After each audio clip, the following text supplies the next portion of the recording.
उदालगुरि सदर थाना बिनि ओसि बिथांखौ दिनै लोगो हमनानै गांसे एफआईआर होदों आरो बे क्रिमिनेल माने केस रेजिस्टार खालामनो थाखाय बे एफआईआर होनाय जादों। कारना जाहैबाय जे इलेक्शन कमिशननि गाइडलाइन मथे नमिनेशननि टाइमाव जि एसेट एन्ड लायबिलिटी होनाय जायो बे एसेट एन्ड लायबिलिटीखौ जेरैबायदि नटारि रेजिस्टार खालामनानै होनांगौ बेबायदि होनाय जादों आरो बेयाव जिखिनि तथ्य पाति दङ बे भेलिड किन्तु जों नुबाय जे डुप्लिकेट माने बेखौ फर्जारि खालामनानै फल्स मोनसे नथि आरो तथ्य बानायनानै बेसेबांबा माने आकाश पाताल डिफारेन्स बेयाव मोनसे तथ्य बानायनाय जादों जे सेभिंसआव 5 कोटी कारेन्ट एकाउन्टआव 4 कोटी बङाइगावआव हा दङ क'क्राझाराव हा दङ गुवाहाटीयाव हा दङ ओरै माने जौनि दखान दङ आरो लाइसेन्स दङ बिनिफ्राय बागानानो मोनथाम मोनब्रै दङ दा बेबायदि माखासे तथ्य पाति बेयाव होनाय जादों आरो बे जि फल्स मोनसे माने डकुमेन्ट फल्स मोनसे प्रपागान्डा ससियेल मिडियानि गेजेरजों बिपिएफनि आईटी सेलआ जि दिहुनदों आंनि इमेजखौ मेलाइन खालामनो थाखाय आरो बे मेलाइन खालामनायनि उद्देश्यजों बिथांमोना जि ससियेल मिडियायाव प्रसार खालामदों बेखौ आङो थोंजोङै आङो बेखौ नाकस खालामदों लोगोसेनो आङो बेखौ सोंखारिदों आरो बे जे सुबुंफोरा बे आईटी सेलआ जे बेखौ फल्स मोनसे प्रपागान्डा बानायनानै बिथांमोना जे पाब्लिकनि गेजेराव माने आंनि एगेन्स्टआव मोनसे केम्पेइन आरम्भ खालामनो नागिरनाय जि प्रक्रिया बे प्रक्रियायाव बिसोर मालाबाबो साक्सेस जाया बिथांमोना अलरेडि मिथिबाय जे जेनगोन आरो जेननायनि दुखुआव दा बिथांमोना बेफोर खामानिखौ मावदों जायफोरा भेलिड तथ्यखौ नायनो गोसो बिथांमोना आंनि एफिडेभिटआव नुगोन आरो बेयाव बहुखिनि बेबायदि माखासे तथ्य दङ जेराव अमा फार्म जोङो ग्रुप हिसाबै खालामनाय जेराव माने आंनि बिफानि हा जोंनि नामाव फैनाय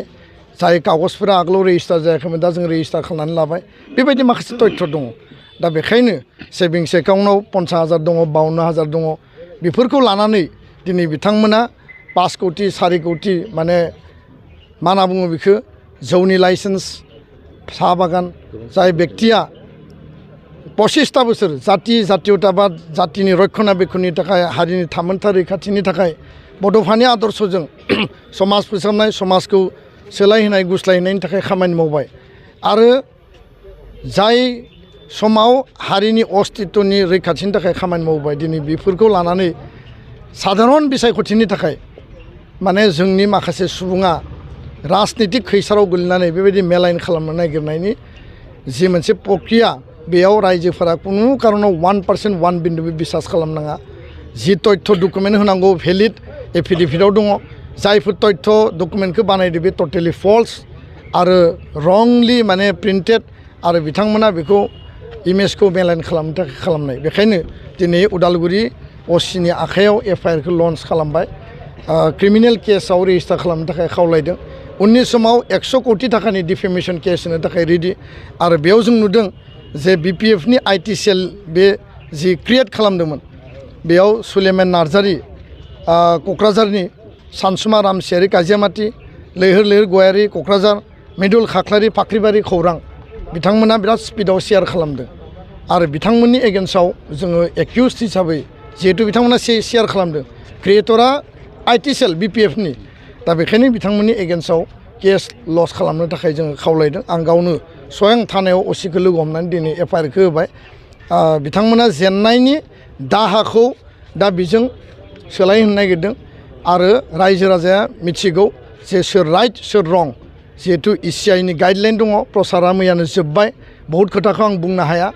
नाथाय इलेक्शन जोबनायनि उनाव आङो मोनसे बिनि रिप्लाइखौ होगोन दा बेखायनो हारि दानायनि हारिनि सार्थनि थाखाय हारिनि आद्रा थानाय एजेन्डानि थाखाय जों खामानि मावगासिनो खामानि मावलांगोन इयुनावबो खामानि मावगोन जि दायित्वखौ लानानै खामानि मावदोंमोन इयुनावबो बे दायित्वआ थागोन आरो बेफोरखौ लानानै जोंनि इमेजखौ मेलाइन खालामनायनि जि मोनसे प्रक्रिया बेयाव बिथांमोना मालाबाबो साक्सेस जाया रियेलिटिया मा बास्तबा मा आरो माने थार सुबुङा सोर बेखौ रायजो राजाफ्रा मिथियो आरो बिनि जि मोनसे बिश्वास आरो आस्थाखौ रायजो राजाफ्रा अलरेडि होनानै दोनखादों दा बेखायनो बिथांमोननि जि मोनसे कारबार बे कारबाराव जोंनि आइ आफा रायजो राजा बिथांमोना रावबो जाहाथे गोलैया बेफोर गासिबो टटेलि बेसलेस आरो टटेलि फल्स मोनसे माने क्रिएटेड खामानि गोजोन्थों।